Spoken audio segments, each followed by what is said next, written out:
এখন এখন চা করবে? হ্যাঁ, আগে চা করব, তারপর রান্না।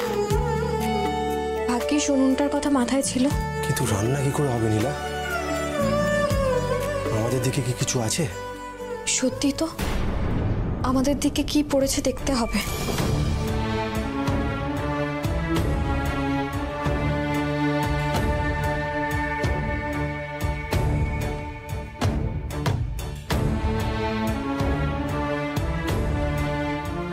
এই তো পেয়েছি। সবই তো ফাঁকা, পেলেটা কি? সব ব্যবস্থা হয়ে যাবে আজকের মতো। দাঁড়া, আজ রাতের ব্যবস্থা না হয়ে গেল, কিন্তু কাল?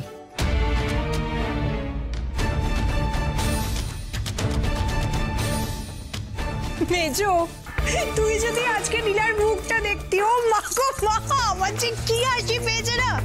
শুধুমাত্র মার জেঠিমা ওখানে ছিলেন বলে আমি নিজেকে সামনে নিয়েছি। ও এবার বুঝতে পারবে আমাকে এই বাড়ি থেকে বের করে দেওয়ার ফল কি হতে পারে, সেটা নীলা এবার বুঝতে পারবে। না না না না না, শুধু নীলাকে বুঝলে হবে না, সকলকে বুঝতে হবে যে নীলার কথায় চললে শেষ পরিণাম হচ্ছে গিয়ে পথে বসা।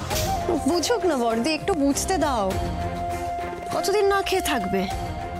কি রান্না করবে, কি খাবে? পেটে খাবার না পড়লে না ওই বড় বড় কথা সব বেরিয়ে যাবে। সবিলি, নীলাকে অত হালকা চালে নিস না। ও কিন্তু ভাঙে তবু মচকায় না। আজকে এত চাপের মধ্যে আমায় কি বললো জানিস? ভাগ নাকি সমানে সমানে হতে হবে। তাই নাকি? সমানে সমানে ভাগ, সমানে সমানে ভাগ করাচ্ছি।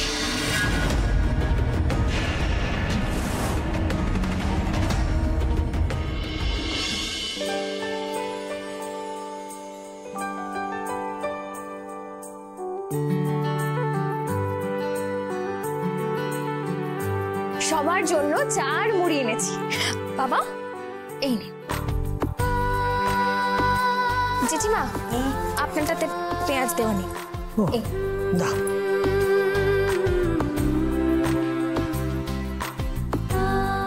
নীলা, বলছি রাতের খাবারের কি? সব ব্যবস্থা হয়ে গেছে মা, এত চিন্তা করো না তুমি।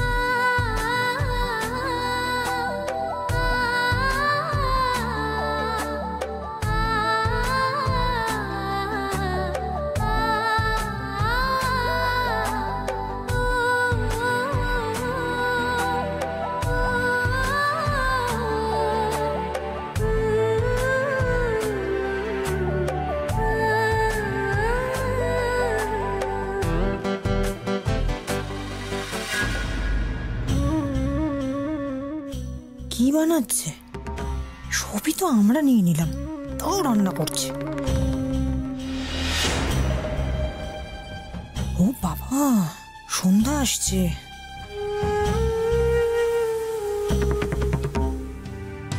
গরম গরম খিচুড়ি আর বেগুন ভাজা।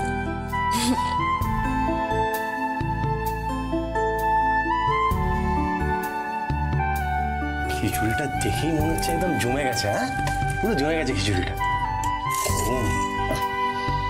একটু একটু ছড়িয়ে ছড়িয়ে দাও। হ্যাঁ, নাহলে খেতে অসুবিধা হবে তো।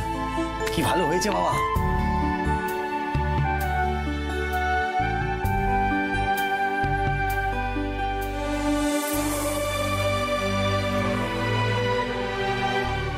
কি হলো? তুমি খাচ্ছ না কেন? মেয়েটা এত কষ্ট করে রান্না করলো। কই, এই তো খাচ্ছি।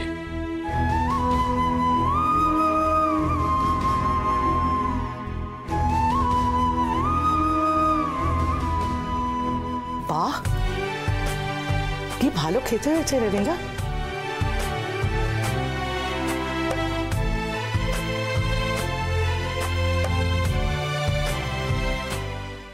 তোর হাতে না জাদু আছে। এত সামান্য একটা রান্না তোর হাতের ছোঁয়ায় পুরো অমৃতর মতো খেতে লাগছে। কি দিদি, তাই না? রান্নাটা ভালোই হয়েছে হরে কৃষ্ণ। তা কড়াইশুঁটি পেলি কোথায়? এই তো বাজারে সদ্য উঠেছে। মা, আমি ওই রান্নাঘরের পেছন দিকে কয়েকটা দানা ফেলেছিলাম। কি সুন্দর গাছ হয়েছে, কড়াইশুঁটিও হয়েছিল। বাবা, পাকা বুড়ি একেবারে। বসে যা। না না, তোমরা খেয়ে নাও, তারপর আমি খাবো। শীতের শুরুতে আমার মা এরকম খিচুড়ি বানাতেন। আজ এই খিচুড়ি খেয়ে বড্ড মায়ের কথা মনে পড়ছে।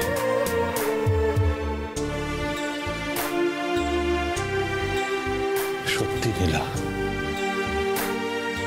আজ তো হলো, কিন্তু কাল কাল কি হবে?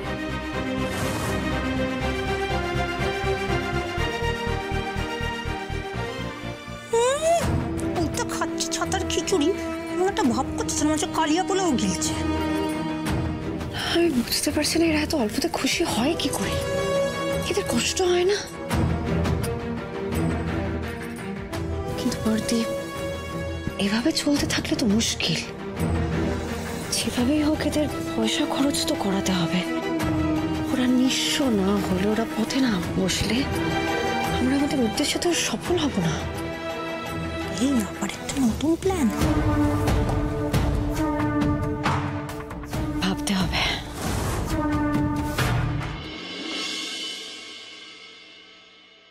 কাল কি খাবে সবাই? বাড়িতে কিছুই তো নেই, কিছু আনারও তো সামর্থ্য নেই এখন। কি হবে? আজ না হয় নীলার জন্য রাতের খাবারটা পেলাম, কিন্তু কাল কি হবে? আমি তো এখনো কোনো কাজই পাইনি। আমাকে কাল থেকে কাজ খুঁজতেই হবে, না হলে দুবেলা খাওয়াও জুটবে না। ছোটদাদা বাবু, আমি একটা কথা ভাবছি। কি ভাবছো নীলা? কাল সকালে কাজের জন্য বেরোবো, খুঁজে দেখবো কোনো কাজ পাই কিনা। আমিও সেই একই কথা ভাবছিলাম, কিন্তু আলাদা আলাদা বেরোতে হবে আমাদেরকে, একসঙ্গে বেরোলে হবে না। নাহলে মা বাবা জানতে চাইবে আমরা কাজের চেষ্টায় বেরিয়েছি কিনা, কাজ পেয়েছি কিনা। কালকের মধ্যে কোনো একটা কাজ খুঁজে পেতেই হবে। কিন্তু আমাকে কি কাজ দেবে? আমি তো কিছুই পারি না। কে বললো আপনি কিছু পারেন না? আপনার মা বাবা, নিজের পরিবারের জন্য আপনি সব কিছু করতে পারেন। আমার বিশ্বাস ঈশ্বর আমাদের সঙ্গে আছে, আমরা পারবো।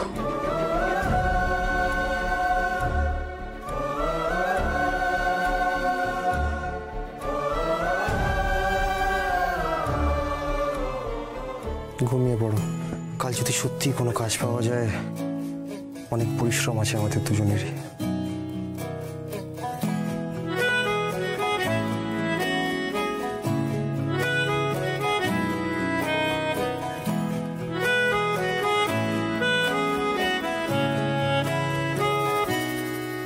তাকে অল্প কাছে ডাকছি, আর আগলে আগলে রাখছি, তবু অল্পেই হারাচ্ছি আবার।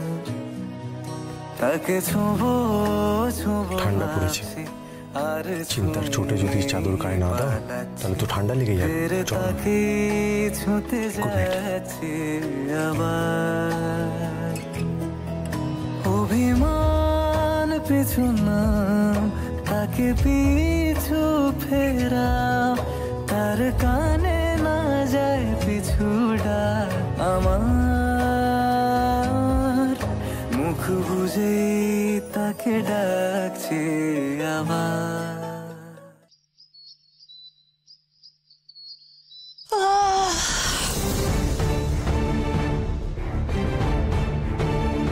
ও বাবা, কিরে আবার উনুন চাপিয়েছিস রে বড়? এখনো চাপাতে ফুরোয়নি না? তুই যদি আমার কাছে সামান্য চা চাস আমি তোকে দিতেই পারি, নিবি নীলা? জানিস তো সকালবেলা একটু চা না হলে না জমে না, আর বাবা মা তো চা ছাড়া। লাগবে না বড় বৌদি, আমাদের ব্যবস্থা আমরাই করে নেব। ও বাবা, কেন রে? চাকরি বাকরি পেয়েছিস তুই? ওকে বাবা গো, দীপুর কপালে চাকরি জুটলো না, তুই তো যাকে ওমা, মানে সকাল সকাল তোর দৌলতে এত মন খুলে হাসলাম না, ভালো লাগছে আমার, কিন্তু হেভি লাগছে। কর কর কর, চা কর, চা কর।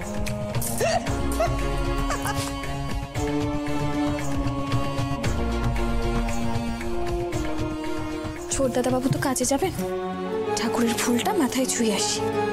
দাঁড়ান, আপনি কাজ খুঁজতে যাচ্ছেন তো, মাথায় ঠাকুরের ফুলটা ছুঁয়ে দিই।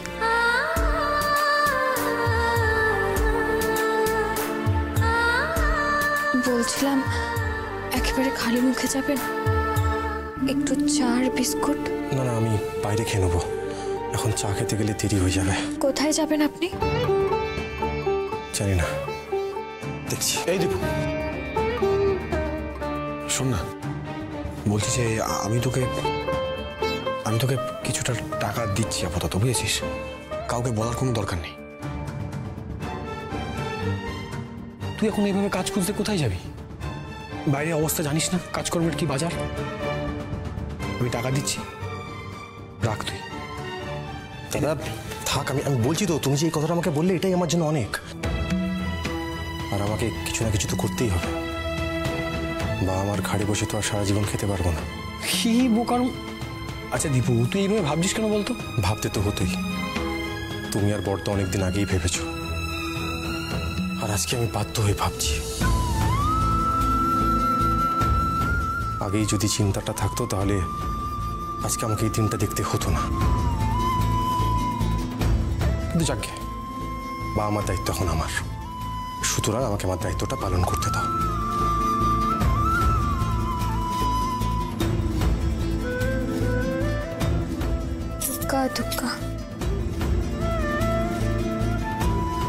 আমার ভাইটা জীবনে এতদিনে দিশা পেয়েছে। চারিদিকে এত খারাপের মধ্যে এইটুকুই যে ভালো। আমি জানি নীলা, এই সব কিছুর জন্য তোমার অবদান কতটা। নীলা, দীপু বুঝি বেরোলো? আসলে একটু আগে আমার ঘরের সামনে দিয়ে অনেক ফাইল ঠাইল নিয়ে পাস করলো। কি মানে দীপু কি চাকরি খুঁজছে কেন নাকি নীলা? হ্যাঁ, আমাদের দীপু না, আসলে আমার না ভীষণই খারাপ লাগে। সেটা তো কোনো যোগ্যতা নেই না, পড়াশোনা ঠিক করে করেনি, কাজকর্ম সেরকম কিচ্ছু জানে না, এখন ওই দৌড়ে দৌড়ে ঘোরা ছাড়া ওর কাছে আর কোনো উপায় নেই, চাকরি তো আর জুটবেই না। না, তাও যদি একটা ভালো মেয়ে কেউ বিয়ে করতো, তাই না বল মেজো? কেন বলছি, তাহলে ওই শ্বশুর বাড়ির ঠেকনাটা পেলে কিছু করে টোনে খেয়ে পড়ে ঠিক বেঁচে যেত, তাই না? করলো কিনা এক বস্তির বেগমকে বিয়ে।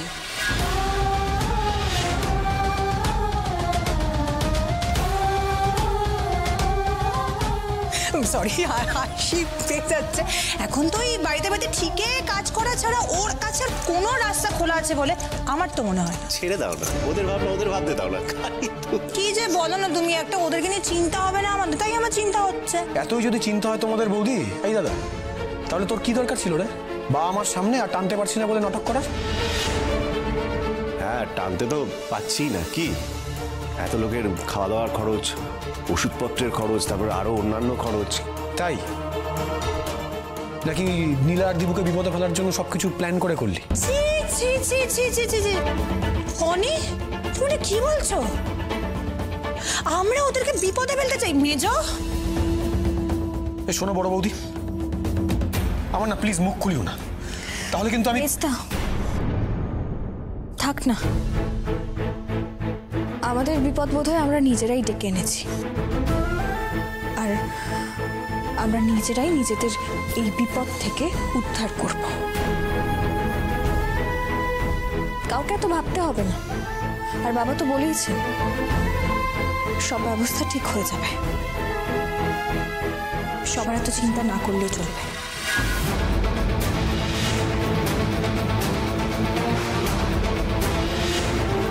করাচ্ছি, ব্যবস্থা আমি করাচ্ছি।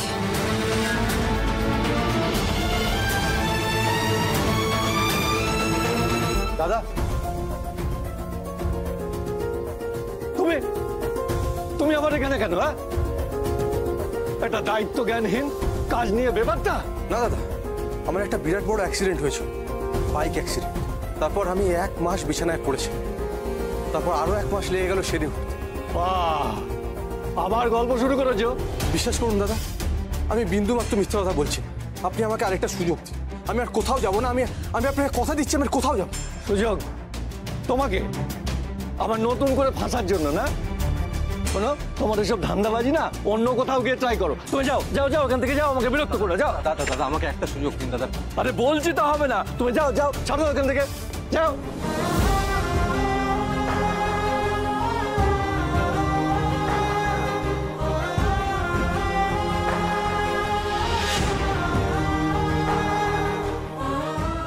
আপনার তো গ্র্যাজুয়েশনই নেই, কি চাকরি দেব? রিক্সা বা অটো ফটো চালান, এই সিভি নিয়ে চাকরি আসালে মশাই। আপনি একটা কাজ করুন, চায়ের দোকানে ফোকানে গিয়ে বাসন মাজুন। এই যোগ্যতায় তার বেশি আর হবে না।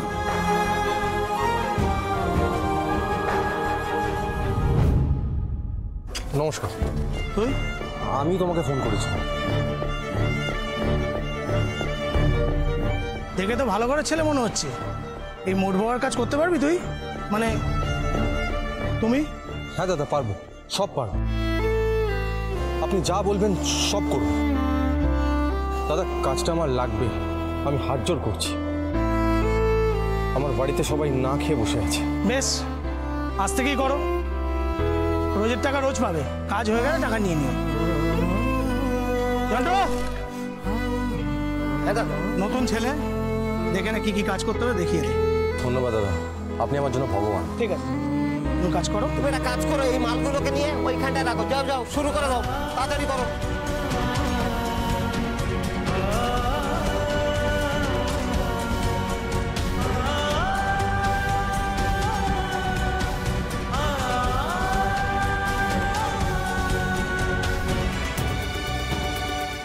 তাহলে আজ থেকেই দুভাগ হয়ে যাক হেসেন। হ্যাঁ,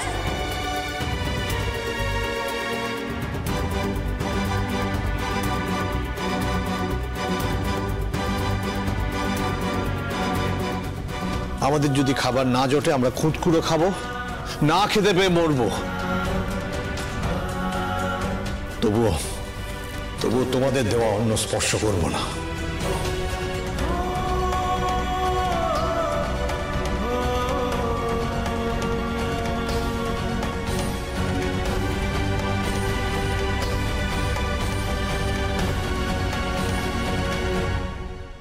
এবার আমারও বেরোনো উচিত।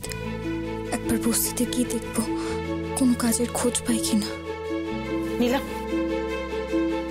বলছি আজকে রান্না বান্না করার মতো কিছু আছে কি ঘরে? বুঝেছি, কিছু নেই তাই তো। এই টাকাটা একটু রাখ, বাজার থেকে চাল ডাল কিছু একটা কিনে নিয়ে আয়। কদিন না খিচুড়ি খেয়ে কাটিয়ে দেবো। মা, তুমি এখন টাকা দিও না, আমি একটু বেরোচ্ছি। তুই এখন আবার কোথায় বেরোবি? সন্ধ্যা, আয় সন্ধ্যা। বলুন। বলছি যে আজকে না আমি ওই পোলাও আর সঙ্গে চিকেনের একটা অন্যরকম প্রিপারেশন বানাবো। এটা ধন না, হ্যাঁ, তার জন্য ওই আমার একটু পেঁয়াজ, আদা, রসুন এগুলোর বাটা লাগবে। শিলে বাটা মশলা হলেই না ব্যাপারটা জমবে, নইলে জমবে না। আমি বেশ রসিয়ে রান্নাটা করবো। একটু বেটে দেন আরে গিয়ে। হরি হরি হরি হরি, কি হলো রে? এই কথা কি কইছেন আপনি? গিন্নিমা জানতে পারলে অনর্থ হবে। এইসব পেঁয়াজ রসুন আমি ছুঁই না, আমার গুরুদেবের বারণ আছে। আপনি অন্য কাউকে বলুন। এই সেরেছে, অন্য কাউকে আর কাকে বলবো? নীলা, নীলা, আমাকে একটু পেঁয়াজ আর রসুনটা বেটে দিবি রে। না মানে তোদের তো আজকে রান্না বান্না কিছু হবে বলে মনে হয় না, তো তুই আমার ওই পেঁয়াজ রসুন আদাটা বেটে দে, আমি কিছু টাকা দিয়ে দেবো।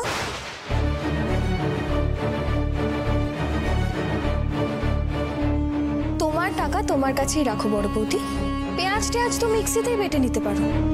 কায়দা করে তো সেসবও রান্নাঘরে নিজেদের দিকে নিয়ে নিয়েছো, তাহলে আমায় কেন বলছো বলো তো?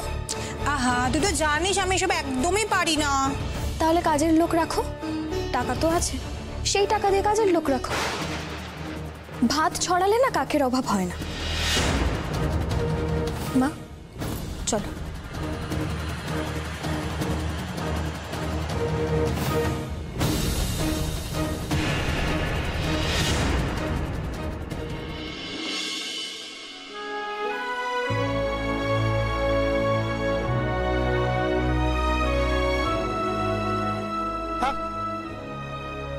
আজ এই অবধি থাক, কাল সকালে এসো। আর হ্যাঁ, কেন তোমার টাকা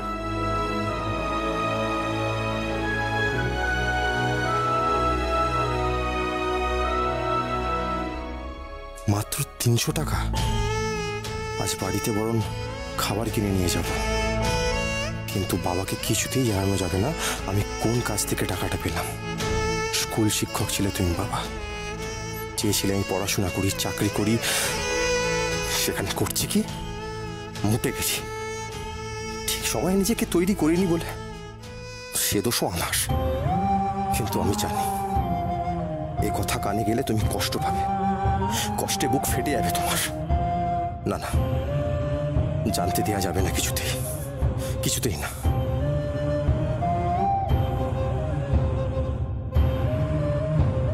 বাবার জন্য কি নিয়ে যাব? নরম পাকের সন্দেশ? হ্যাঁ, কিন্তু কিন্তু সবার জন্য রাতের খাবারটাও জোগাড় করতে হবে।